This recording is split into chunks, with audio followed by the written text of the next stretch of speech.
Willie looked out the train window. Up ahead, he could see the sign in the station, Neosho, Missouri. As the train slowed down, he thought, I wonder what this school's going to be like. I never knew anybody who went to Scarrett. He picked up his suitcase. A sudden twinge of pain made him put it down again. That darned old arm, he said to himself, it's still stiff and sore. Wonder if I can ever throw a rope again. He picked up his suitcase with the other hand. After he got off the train, it didn't take him long to find the school. At the office, he was told to go to the headmaster's office to discuss his course of study. Willie sat down and talked with the teacher for a few minutes, and then the headmaster fell silent. He took off his glasses, he cleared his throat. Willie, he said slowly, there's just one more thing. Your father wrote me that you might be inclined to waste your time lassoing. Now, I don't want to be harsh with you, so let's get this settled now. We don't allow any ropes in the classrooms, and I think it would be better for you to not keep any at all. You mean not even after school? Willie asked. How is he ever going to give up roping now, when he was already so out of practice? He had planned to try as soon as he could with his injured arm. I think it would be better, the headmaster said. Willie sighed. He unbuttoned his coat. There, wrapped around his body, was a thin lariat. The headmaster was startled. Then, as Willie slowly unwound the rope, he had to cough to keep from laughing. Willie handed over the rope. Guess you'd better take it then, he said, because if I keep it, I'm sure going to use it.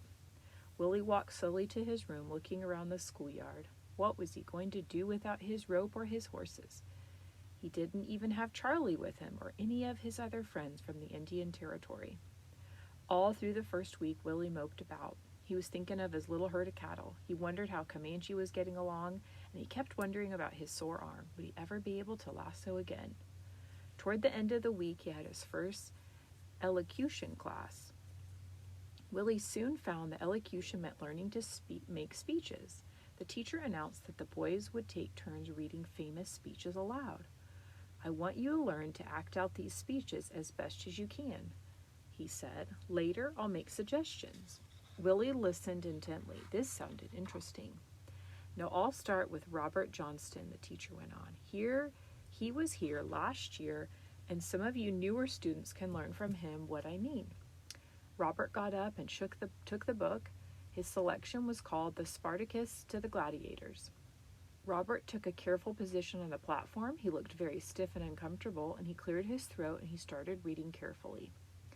Ye call me chief, and ye do well to call me chief. He came to the words, and yet I was not always thus, a savage chief of still more savage men. He tried to speak fiercely. He clenched his fist. He waved it in the air. To Willie, it looked very unnatural. Robert didn't look like a powerful fighter.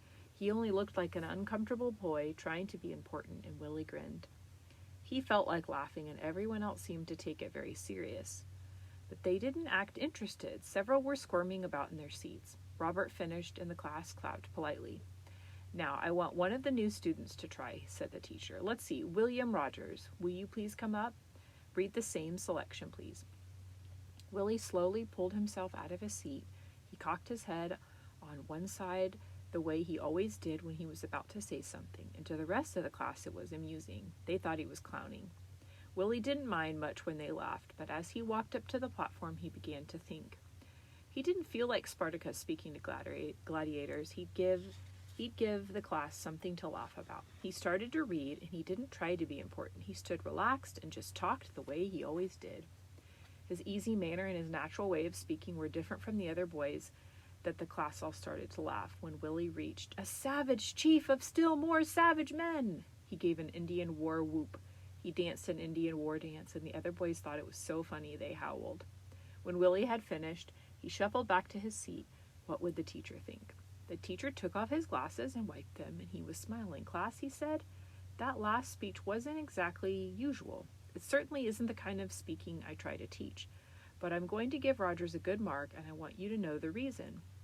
The purpose of elocution is to affect your audience in the way you plan. Now, you will agree that Rogers had an audience paying attention, and you laughed when he wanted you to laugh, so his speech was good.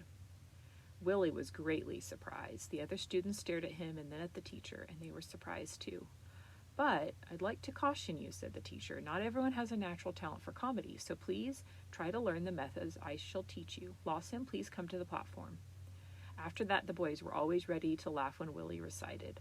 Often he would start the boys in other classes laughing too. He worked as hard as he could at his lessons. He didn't want any notes sent back to Papa about him not paying attention. Just the same, Willie missed his riding and roping. He didn't like being away from the ranch, and he kept watching the calendar. At last, it was nearly time for school to close in the spring, and one day Willie was talking to the boys about what he was going to do when he got back home. They were all strolling along the street past the school buildings. "Look over there," said one. "There's the headmaster's mare, and her colt, too. They must have gotten out of his barn." The big chestnut mare and her colt were wandering around the campus, nibbling on the grass. "The head will be angry when he hears about this," said another. "They're tearing up the grass, something awful." The colt was frisking about, leaving hoof prints in the flower beds in the soft lawn. "Why don't you rope that colt and take him back to the barn, Willie?" one of the boys suggested, and the others thought it was a wonderful idea. "Sure, go on. Let's see if you can really rope," they shouted. "No," said Willie. "I promise not to, and here's the term's almost over. Besides, I haven't got a rope." "Here's some old trunk ropes," shouted one boy. He picked them up off a rubbish pile at the back of one of the buildings. "Go on, Willie, I dare you." "Well, I hate to turn down a dare." Willie's fingers were itching for the rope. His arm felt better, and he wanted to see if he could really throw. Almost before he knew it, he was making a lasso and shaking out his loop. "This isn't much of a rope," he said with a grin, "but here goes." He made a perfect throw. His loop caught the colt right around the neck. The startled animal snorted and tried to run, and the mare was frightened by the struggling of her colt and by the boys' shouts. The rope pulled taut with a jerk, and Willie was ready, but the rope wasn't. It broke with a loud crack, and the mare and her colt ran away wildly, thoroughly frightened, and the rope trailed from the colt's neck. They trampled over flower beds, they jumped a fence, they tore across the tennis court, they crashed through the net and nearly tripped themselves up. The boys chased them as fast as they could, but the horses disappeared down the street and headed for open country. 2 days later, Willie was on his way home. He had been expelled. His friends stood around the station watching his train pull out. "Gee, I hate to see him go," said one. "None of us will have half as much fun without him." "Well, it's partly our fault too," spoke up another. "We dared him to do it. And he didn't even blame us at all. I'll bet he has more friends than anyone in school." The train pulled around a curve. "Goodbye, Willie," they shouted.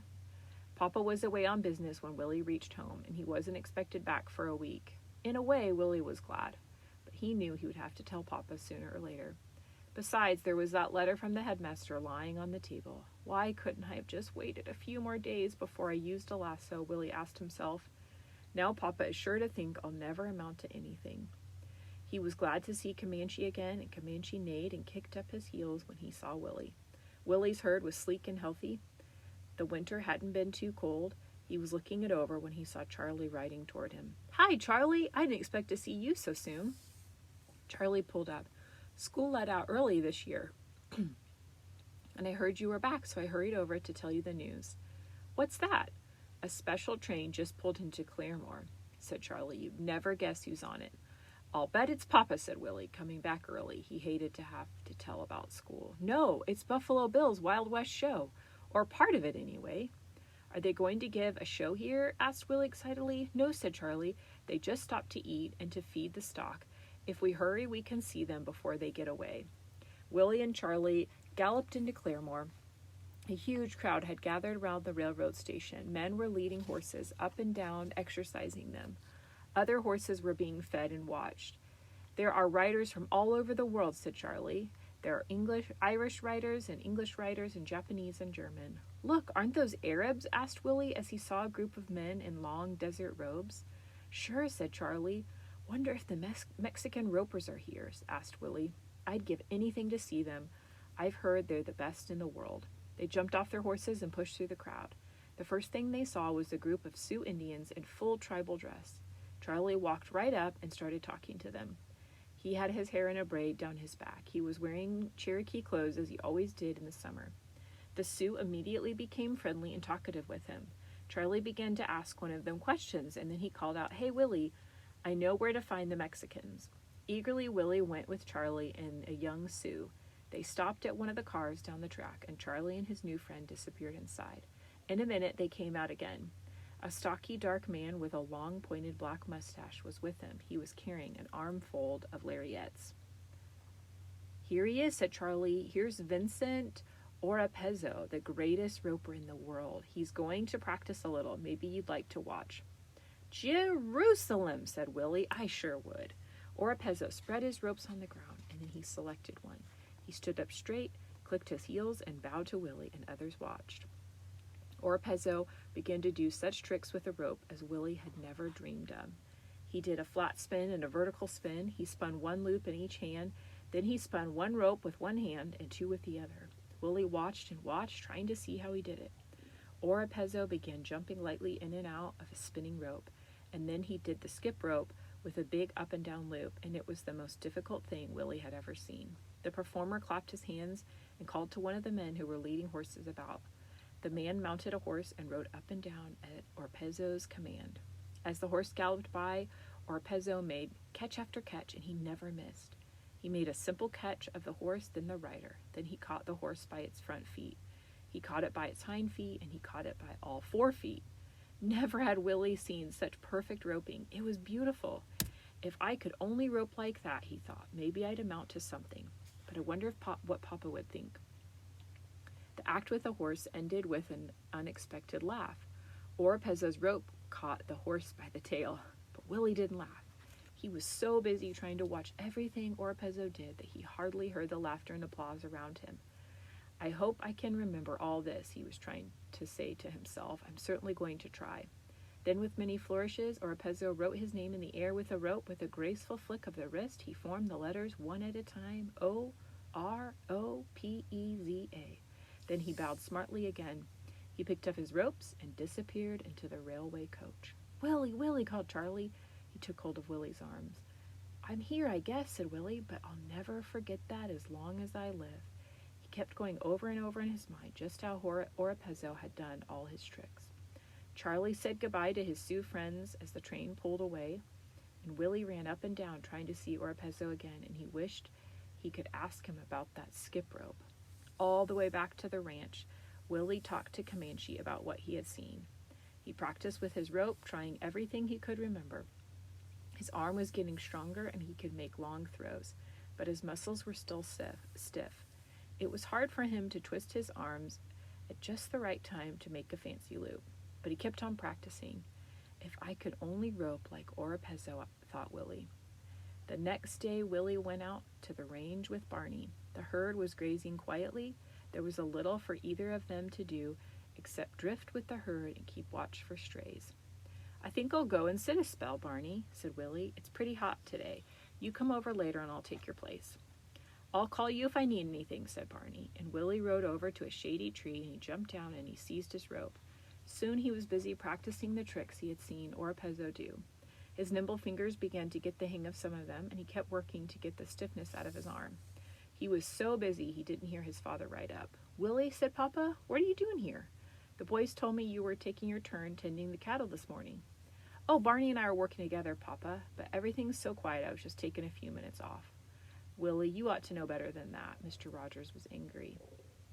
"How does it look for my son to be loafing here like this?